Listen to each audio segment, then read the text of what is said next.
Bismillahirrahmanirrahim.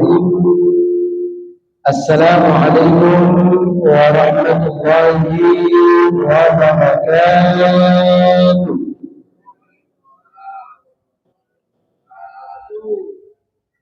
Alhamdulillah. Alhamdulillahilladzi bi ni'matihi tatimmu shalihat. Wassalatu wassalamu ala sayyidis sadat wa ala alihi wa ashabihi an-nujumil nayyimat. Qalu subhanaka la ilma lana illa ma 'allamtana innaka antal alimul hakim. Rabbi shrah li sadri wa yassir li amri wahlul 'uqdatam min lisani yafqahu qawli, amma ba'du. Yang kami hormati segenap pengurus Dewan Kemakmuran Masjid Baitus Salam, yang kami muliakan Bapak Imam Masjid Baitus Salam, dan tak lupa seluruh jamaah yang sudah hadir pada malam hari ini.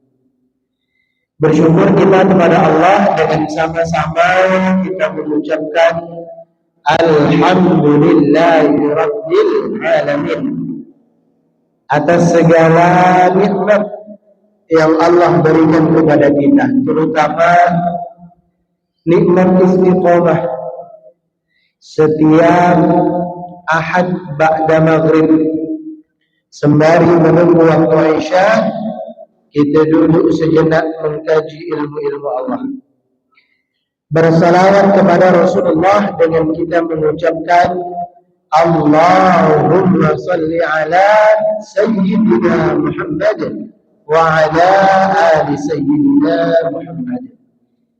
Jemaah sekalian yang dimuliakan oleh Allah, pada malam hari ini kita akan melanjutkan kembali kajian tafsir Al-Quran, di mana pertemuan sebelumnya kita sudah mengkaji muntas tentang surah Az-Zalzalah, yaitu surah di mana Allah menceritakan kejadian yang mengerikan di hari kiamat, baik itu saat ditiup sangkakala pertama, yang itu ditandai hancurnya dunia ini, ataupun setelah ditiup sangkakala yang kedua, ditandai dengan dibangkitkannya kita manusia untuk dimintai pertanggungjawaban. Diabadikan dalam surah Yasin, qalu ya wailana man ba'athana min marqadina. Ketika mereka semuanya dibangkitkan, mereka semuanya berkata, man ba'athana min marqadina, siapa yang telah membangkitkan kami ini setelah kami terkubur sekian ratus tahun lamanya? Siapa yang membangkitkan ini? Maka dijawab oleh Allah, qalu hadza ma wa'adar rahman, inilah yang telah dijanjikan oleh Allah Subhanahu wa taala. Nah, sudah selesai. Malam hari ini kita akan membahas surah yang berada persis di atasnya surah Az-Zalzalah, yaitu surah Al-Bayyinah. Ini termasuk surah yang sebenarnya kita waktu dulu menghafal surat pendek kan dari surat An-Nas kan ya Pak? An-Nas, Al-Falaq, Al-Ikhlas, naik ke atas. Begitu sampai di Al-Bayyinah itu tiba-tiba lemas. Karena kan sebelumnya itu kan ayatnya pendek-pendek, ini tiba-tiba ke Al-Bayyinah panjang. Kita kaget, sudahlah panjang, mirip-mirip pula ayatnya. Maka kita kaji sebenarnya apa yang Allah ingin sampaikan dalam surah Al-Bayyinah. Sesuai dengan namanya Al-Bayyinah, itu artinya bukti yang nyata. Bukti yang nyata. Bayan itu penjelasan. Al-Bayyinah bukti nyata. Tabayyun penjelasan yang menerangkan tentang sesuatu yang membuktikan dengan nyata. Makanya kita jemput tabayun. Surah Al-Bayyinah ini diturunkan oleh Allah di kota Mekah. Di kota Madinah. Jadi setelah Nabi hijrah ke Madinah, barulah turun surat Al-Bayyinah. Kita bahas dari ayat pertama. Bismillahirrahmanirrahim. Lam yakunil ladzina kafaru min ahlil kitab wal musyrikin munfakkina. Orang-orang kafir baik dari kalangan orang ahli kitab, baik atau dari kalangan orang-orang musyrik. Jadi kafir itu ada dua, ada golongan ahli kitab, ada orang-orang musyrik. Mereka itu kata Allah munfakkina, tidak akan meninggalkan keyakinan dan kepercayaan mereka hatta ta'tiyahumul bayyinah, sehingga datang kepada mereka bukti yang nyata. Kita bahas pelan-pelan. Bukti bahwa ayat ini turun di Madinah, jamaah, adalah Allah menyinggung orang kafir itu ternyata ada dua. Ada orang kafir dari kalangan orang musyrik, ada orang kafir dari kalangan ahli kitab. Maksudnya mana ini Ustaz? Begini. Kalau ada orang kafir dari golongan orang-orang musyrik, yang dimaksud adalah orang kafir yang mereka melakukan kekafiran karena mereka tidak pernah membaca kitab yang turun sebelum Quran. Mereka nggak pernah baca Injil, mereka nggak pernah baca Taurat, mereka nggak pernah baca Zabur. Jadi apa yang mereka amalkan itu ajaran nenek moyang. Nenek moyangnya nyembah pohon, dia ikut. Nenek moyangnya menyembah api, dia ikut. Nenek moyangnya menyembah batu, dia ikut. Nenek moyangnya menyembah matahari, dia ikut, dan seterusnya. Itu rata-rata orang-orang di Mekah itu tergolong orang kafir dari kalangan musyrik. Tapi kalau di Madinah itu ada satu lagi kelompok kafir, yaitu orang kafir ahli kitab. Kenapa disebut kafir ahli kitab? Karena sebenarnya mereka itu sudah membaca kitab sebelum Quran. Mereka sudah pernah baca Injil, mereka sudah pernah baca Taurat, mereka sudah pernah baca Zabur, mereka sudah pernah. Tapi mereka tetap kafir kepada Allah, tidak percaya kepada Allah. Itu kebanyakan di Madinah. Orang-orang ahli kitab itu. Makanya orang Yahudi sebelum turun Al-Quran, mereka sudah baca Taurat. Bahkan di dalam Taurat disebut akan turun Nabi dan Rasul yang terakhir. Mereka tahu itu. Tapi setelah Nabi dan Rasul yang terakhir diutus, mereka menolak dengan alasan politik dinasti. Betul. Orang Yahudi itu tidak beriman kepada Rasulullah bukan karena Rasulullah orang yang tidak baik, bukan. Orang beriman maupun orang kafir percaya Rasulullah itu orang baik. Gak ada yang mengingkari itu. Abu Lahab aja percaya kok kalau Rasulullah orang baik. Kenapa orang Yahudi tidak mau beriman kepada Rasulullah? Karena sebabnya Rasulullah itu bukan dari garis keturunan mereka. Kan bahasa kerennya politik dinasti. Karena mereka menganggap Nabi dan Rasul terakhir itu pasti dari orang Bani Israel. Karena Nabi Isa dari Bani Israel, Nabi Musa dari Bani Israel, Nabi Dawud dari Bani Israel, Nabi Zakaria dari Bani Israel, Nabi Yahya dari Bani Israel. Hampir semua Nabi dan Rasul itu dari Bani Israel.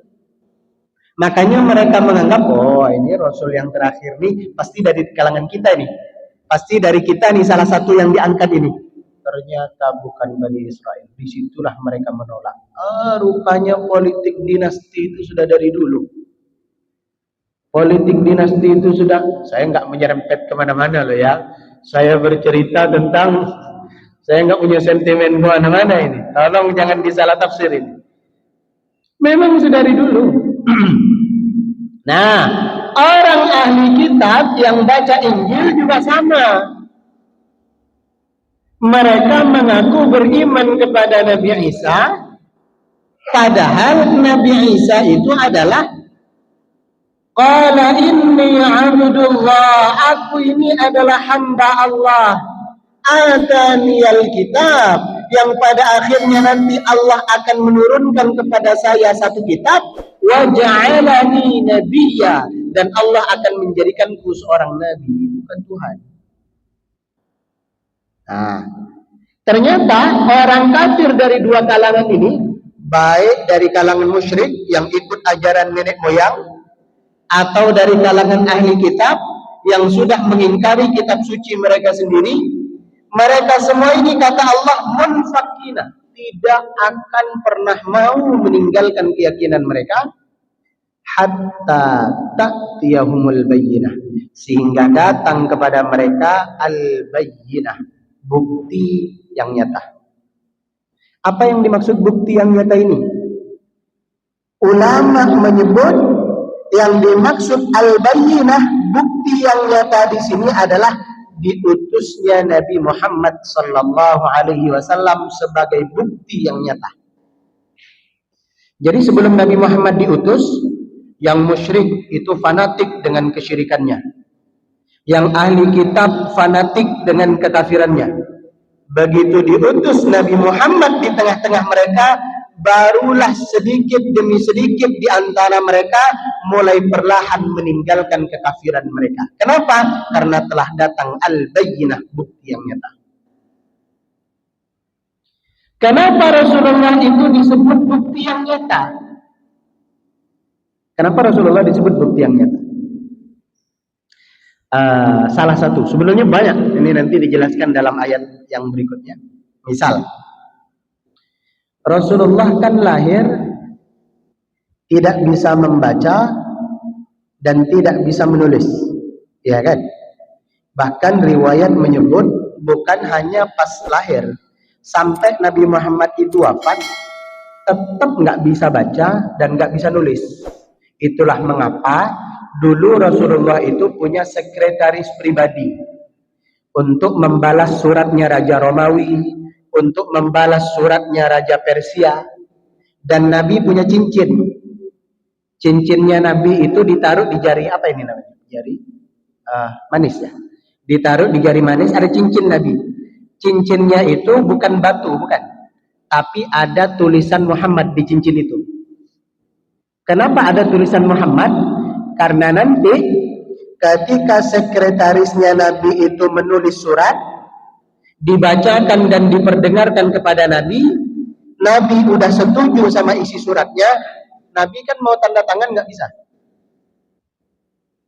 mau coret-coret kan nggak bisa, tertanda tangan di bawah ini Muhammad Shallallahu Alaihi Wasallam Mekah Madinah kan nggak bisa. Maka sebagai pengganti, cincin itulah yang dicelupkan ke tinta dan di bahasa sekarangnya stempel, ditaruh di kertas itu, ditekan. Itulah stempel bahwa surat itu original dari Nabi Muhammad Sallallahu Alaihi Wasallam. Nah, Nabi itu kan nggak bisa baca, nggak bisa tulis.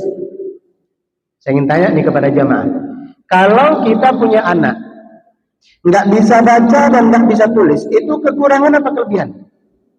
Kita punya anak sampai gede, sampai tua, nggak bisa baca dan nggak bisa tulis, itu kekurangan apa kelebihan? Kekurangan ya. Karena pasti dia bermasalah di sekolah, susah dia naik kelas, dan mungkin dia masuk SLB, sekolah luar biasa, karena kita menganggap ada yang spesial dari dia. Kita menyebutnya kekurangan karena nggak bisa baca dan nggak bisa tulis.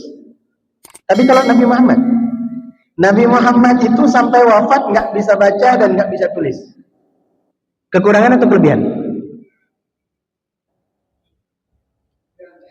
Kenapa begitu anak kita nggak bisa baca, nggak bisa tulis, kita sebut kekurangan? Begitu Nabi Muhammad nggak bisa baca, nggak bisa tulis, kita sebut kelebihan. Karena paling tidak ada dua alasan sebagai bukti al-bayyinah, bukti nyata. Nabi Muhammad itu memang diciptakan oleh Allah tidak bisa baca dan tidak bisa tulis, justru menjadi kelebihan. Di mana letak kelebihannya?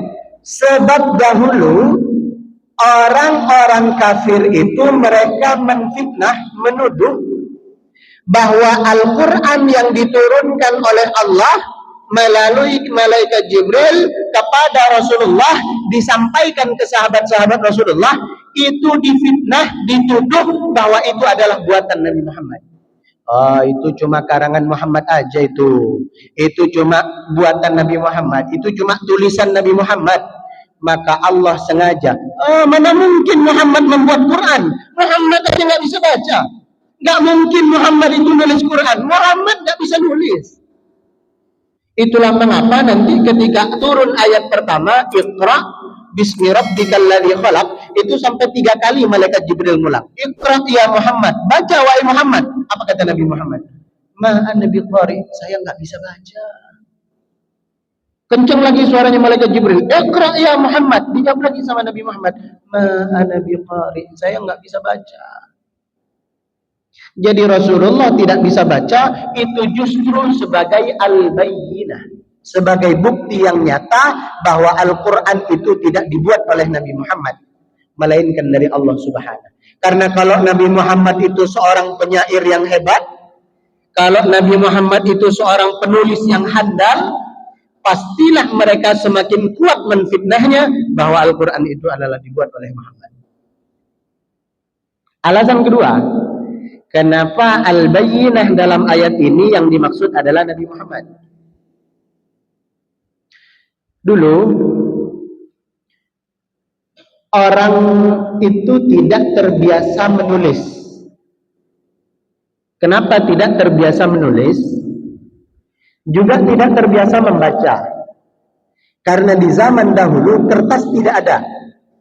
Kalaupun menulis itu di sesuatu yang repot dibawa kemana-mana. Kulit hewan, pelepah kurma, bebatuan, kulit-kulit pohon. Itu kan susah mau dibawa kemana-mana. Jadi orang-orang zaman dahulu itu terbiasa menghafal karena kecerdasan otaknya. Itulah mengapa pada waktu itu orang yang bisa membaca dan orang yang bisa menulis itu aib. Kenapa aib? Karena dengan dia mampu baca dan dia mampu nulis, itu salah satu bukti bahwa dia punya ingatan yang tidak cerdas. Makanya dulu sahabat-sahabat Nabi ketika mendengarkan, misalnya Nabi dapat wahyu, terus disampaikan ke sahabat-sahabat, itu jarang ada sahabat yang nulis, itu jarang. Mereka semuanya langsung hafal, mengingat di sini. Sekali dibaca oleh Nabi Muhammad, nempel itu di kepala para sahabat. Karena orang-orang dahulu maksiatnya sedikit. Kalau kita hari ini sedikit-sedikit maksiat. Saya tiba-tiba ingat ke kisahnya siapa? Ya Allah, Imam Syafi'i. Imam Syafi'i itu ulama paling cerdas di masanya. Saking cerdasnya Imam Syafi'i, kalau beliau menghafal 2 halaman, membuka, ini halaman 1, ini halaman 2. Halaman 2-nya ditutup dulu. Karena nanti sekali baca, sekali lihat, hafal. Jadi ditutup. Halaman 2-nya ditutup. Supaya lebih fokus ke halaman pertama. Itu pun suatu hari Imam Syafi'i ngadu ke gurunya. Diabadikan itu di dalam satu syair. Syakautu ila waqi'in su'ahifri. Aku mengadu kepada guruku tentang hafalanku yang buruk. Kemudian dijawab oleh gurunya Imam Syafi'i. Fa'arsyadani ila tarukil ma'asi. Maka gurunya memberikan pesan, memberikan bimbingan untuk meninggalkan kemaksiatan. Jadi Imam Syafi'i mendapat jawaban itu, Imam Syafi'i bingung. Saya maksiat apa ya? Perasaan saya cuma dari rumah belajar, dari rumah belajar, dari rumah belajar. Kapan maksiatnya? Ternyata setelah diingat-ingat, Imam Syafi'i baru tahu bahwa jalan dari rumah beliau menuju ke rumah gurunya itu melewati pasar. Suatu hari Imam Syafi'i itu tidak sengaja melewati pasar itu dan nampak betisnya seorang perempuan gara-gara kainnya tersingkap tertiup angin. Nampak betis. Itu Imam Syafi'i langsung mengadu bahwa hafalannya menjadi buruk gara-gara nampak betis. Kita hari ini di atasnya betis, dengkul Ustaz, di atasnya lagi paha, masih terus. Ibarat kita ke tempat fried chicken itu, paha atas atau paha bawah, kayak gitulah. Langsung hilang. Makanya saya ketawa ya kalau ada di zaman sekarang cerita Ustaz, kok saya susah ngafal ya Ustaz. Baru ngafal sekarang, besok dah lupa. Besok mau pindah ayat sebelumnya hilang. Ya wajar. Kita berangkat kerja nampak maksiat, di tempat kerja ada maksiat, pulang kerja maksiat, bahkan sampai ke rumah nonton di dalam handphone ada maksiat. Oh kok Ustaz tahu? Iya buktinya kalau ada ceramah di skip. Ada ceramah di skip. Kalau ada joget-joget, ini. Gimana nggak buruk hafalan kita? Itulah mengapa baca Al-Kafirun nggak selesai-selesai. Wala antum wala ana wala antum wala ana wala antum. Nggak sampai-sampai ke lakum dinukum waliyadin. Kira-kira seperti itu. Nah kembali ke dalam ayat ini. Jadi Rasulullah itu sebagai salah satu bukti nyata yang pada akhirnya nanti karena takjubnya orang-orang kafir itu kepada Rasulullah, berbondong-bondong nanti dia memeluk agama Islam. Nah, lanjut dulu ayat yang kedua. Rasulun minallah. Siapa itu bukti yang nyata? Rasulun minallah, yaitu seorang rasul yang diutus datangnya dari Allah. Jadi dipertegas dalam ayat ini, Rasulun minallah, Rasul yang datang dari Allah. Kenapa harus disebut Rasul yang datang dari Allah? Padahal orang-orang beriman sudah pasti percaya Rasul itu pasti diutus oleh Allah. Kenapa dalam ayat ini mesti dipertegas? Maka kata ulama ahli tafsir, ayat ini bukan hanya untuk menjelaskan pada masa itu, tapi ayat ini juga menjelaskan hari ini. Ternyata kenapa ayat ini disebut Rasul yang datangnya dari Allah? Karena hari ini kenyataannya banyak yang mengaku utusan tapi tidak datang dari Allah.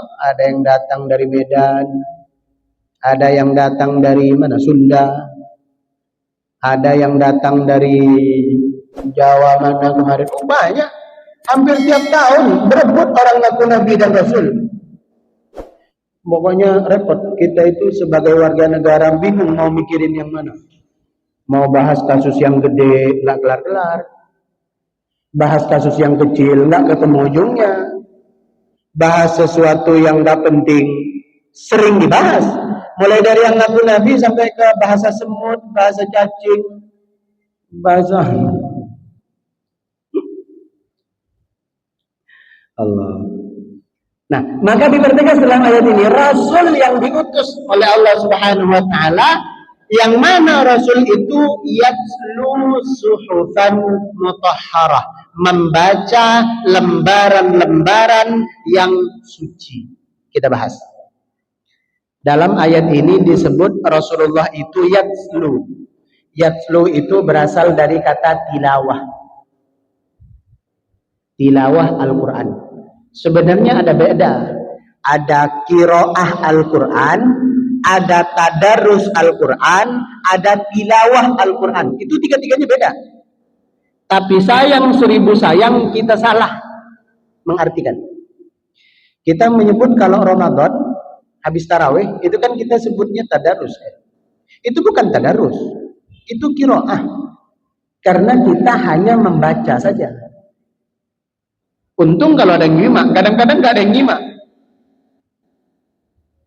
Jadi yang tadarus di masjid, kita kan biasanya baru makan berbuka kan habis tarawih. Karena saya itu kalau habis maghrib langsung makan berat, itu tarawihnya susah bangun. Karena ini, tempat penyimpanan ini besar. Maka saya makan biasanya habis tarawih. Saya pulang ke rumah, itu kadang-kadang suara orang tadarus itu mengganggu telinga saya. Bukan soal suaranya nggak enak, itu nggak penting. Bukan karena nada lagunya yang nggak bagus, yang nggak indah, bukan. Bacaannya salah, nggak ada yang negur. Dan saya tahu bahwa itu salah. Jadi pikiran saya itu nggak tenang. Ya Allah, apa ini nggak ada yang nyimak apa di masjid?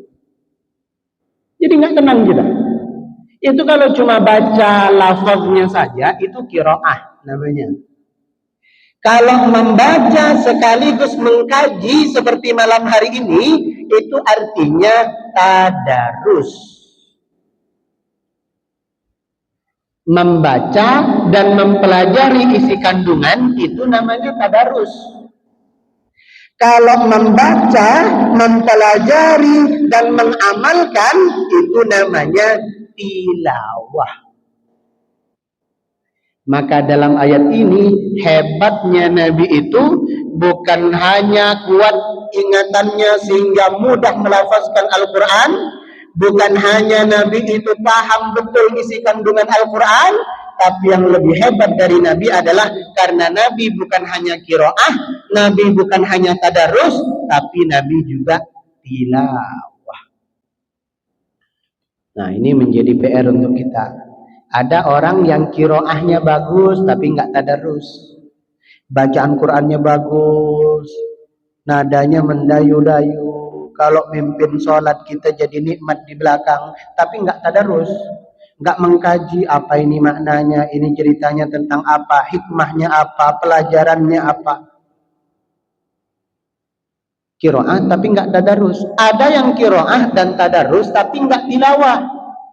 Al-Quran bilang innamal khamru wal maisir wal ansab wal azlamu rijsun min amali syaitan. Sesungguhnya khamar, judi dan seterusnya itu haram. Tahu, sadar, paham. Tapi tiap hari masih depo, tiap hari masih beli chip, tiap hari masih top up. Itu qiraah, tadarus tapi tidak tilawah. Nabi itu tiga-tiganya. Apa yang Nabi tilawah? Suhufan. Suhuf itu bentuk jamak, bentuk tunggalnya sahifah.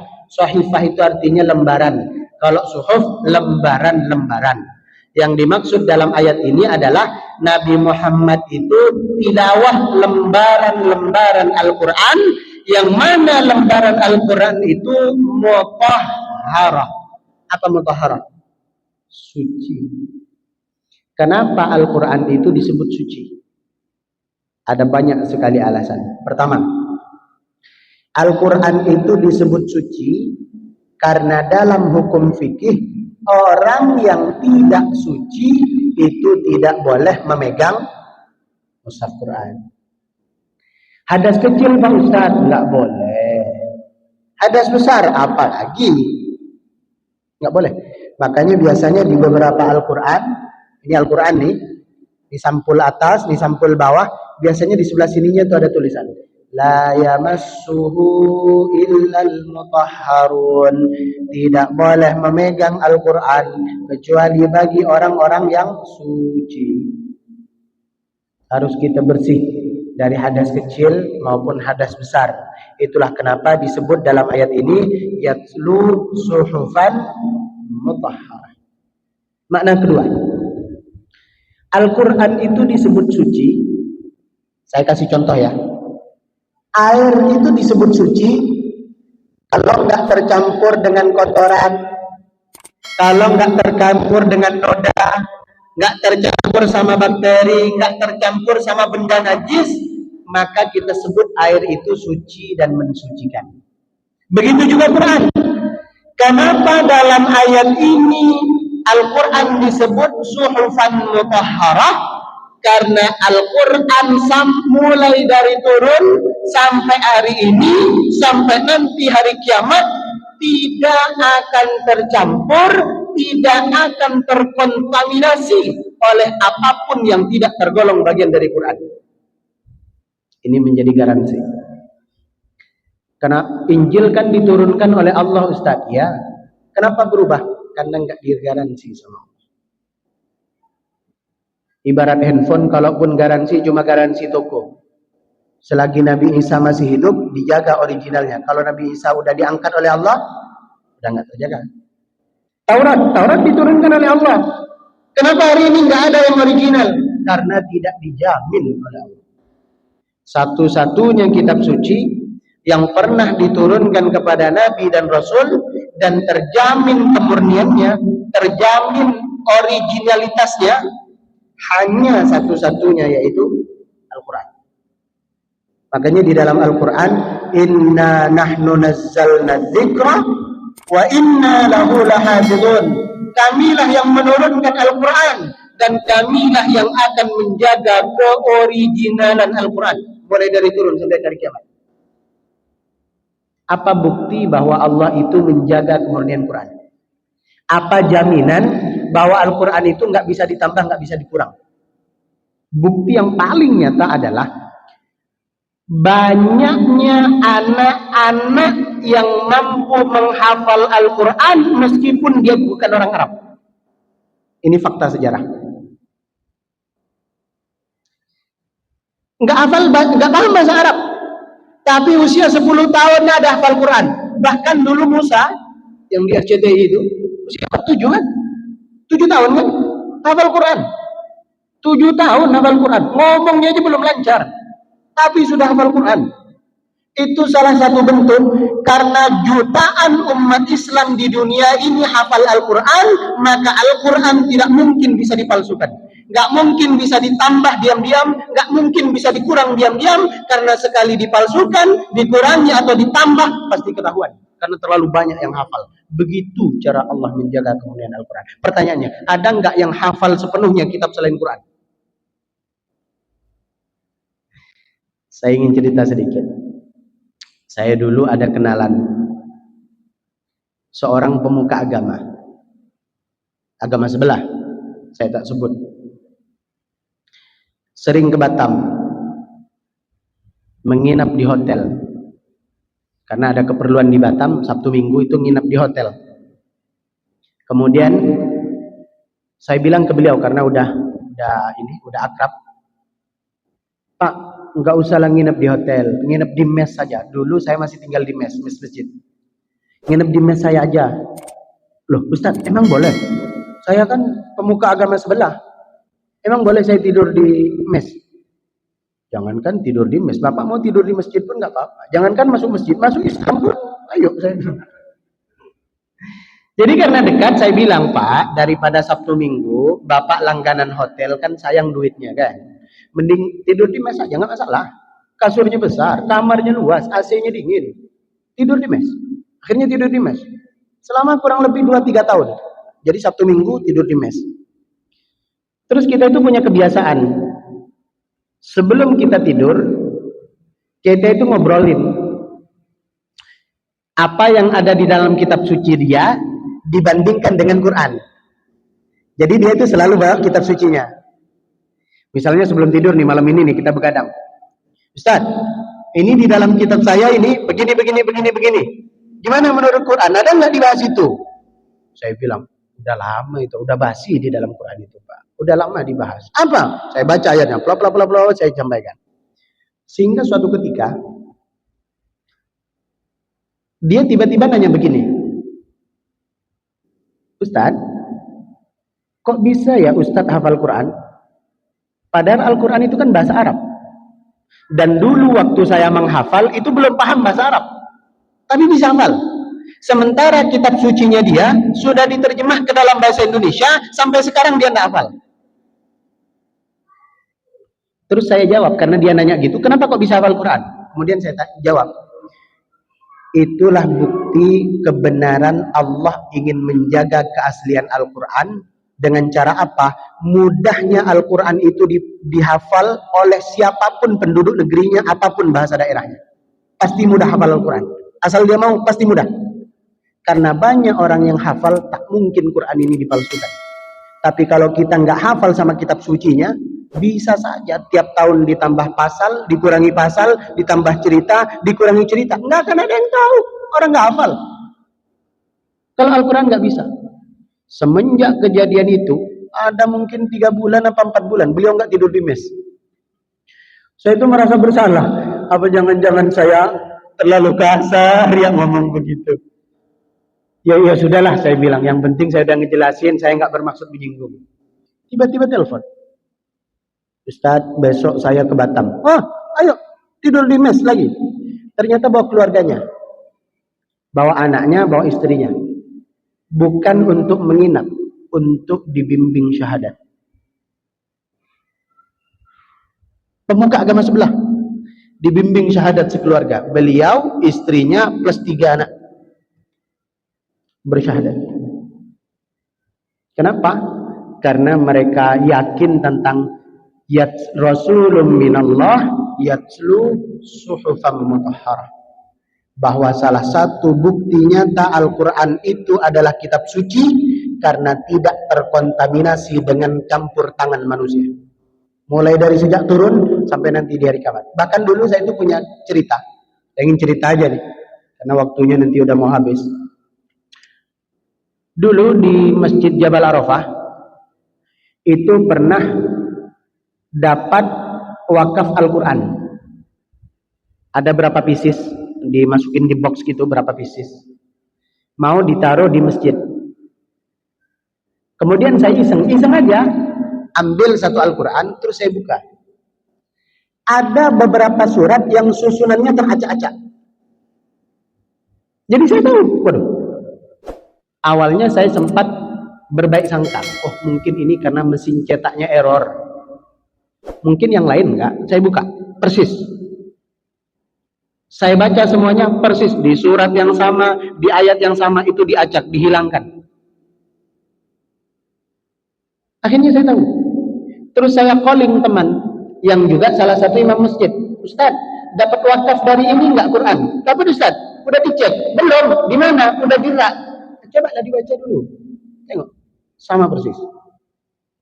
Itu salah satu bukti Allah menjaga kemurnian Al-Quran. Dengan banyaknya umat Islam yang bisa hafal Quran, jadi Al-Quran gak mungkin bisa dipalsukan. Jangankan dipalsukan, dikurangi atau ditambah ayatnya, mustahil. Karena banyak yang hafal.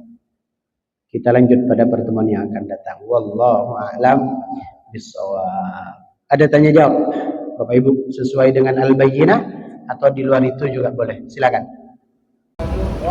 Assalamualaikum warahmatullahi wabarakatuh. Apa hukumnya anak-anak yang di sela-sela sop orang dewasa?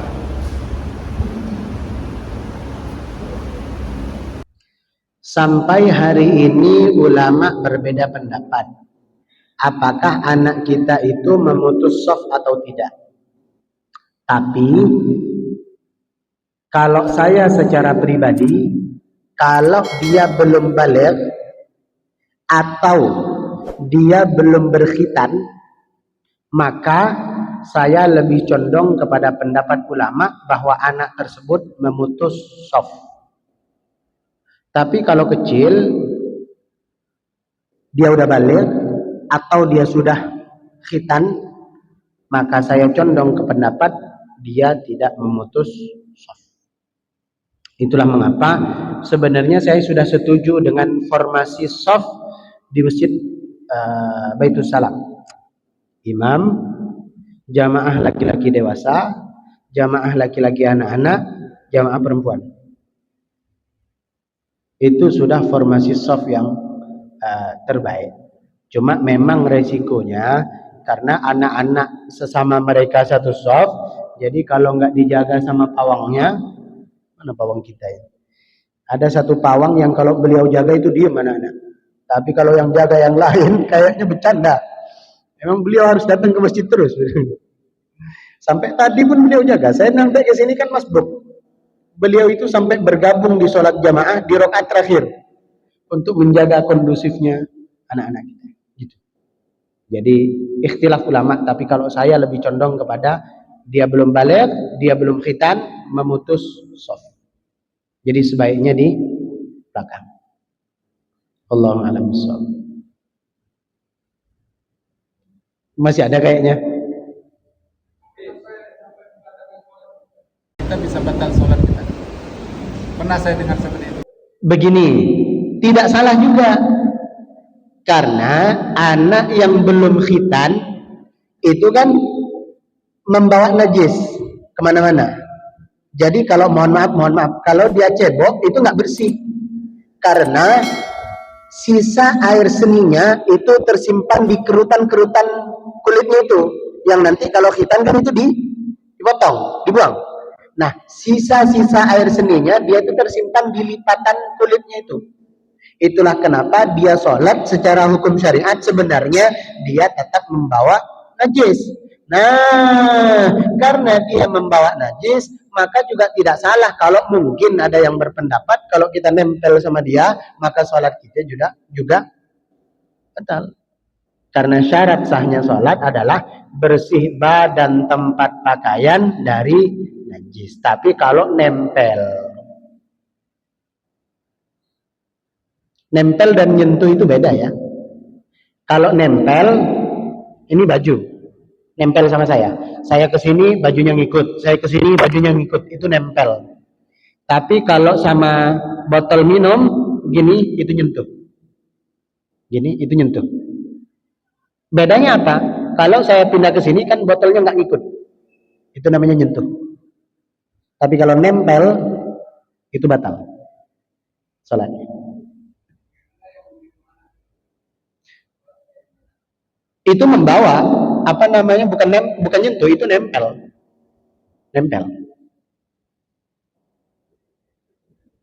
Tapi ditinjau dari dalam mazhab yang lain panjang pembahasannya. Bahkan nanti kalau kita umrah, kita haji, ada orang yang sholat sambil gendong anak. Tapi kan itu bukan di dalam mazhab Syafi'i. Karena dalam mazhab Syafi'i jangankan gendong, gerak 3 kali berturut-turut aja sholatnya batal. Kalau gendong udah berapa kali? Ngambilnya, naruhnya di sini, nanti belum pas lagi. Ya, Allahu a'lam bishawab. Ulama fikih rentan perbedaan pendapat, tapi kita pilih yang paling memungkinkan untuk kita amalkan semata-mata untuk kehati-hatian tanpa bermaksud untuk menyalahkan pendapat yang lain. Allahu a'lam. Ada lagi Bapak Ibu? Cukup ya? Baik, kalau sudah tidak ada, seperti biasa Bapak Ibu, kami izin tidak bisa ikut salat Isya berjamaah karena ada kajian lepas Isya di Masjid Babul Jannah, Geria Batu Haji Asri. Mohon maaf sekali lagi, kita tutup dengan doa penutup majelis. Subhanakallahumma wa bihamdika asyhadu an la ilaha illa anta astaghfiruka wa atubu ilaik. Assalamualaikum warahmatullahi wabarakatuh.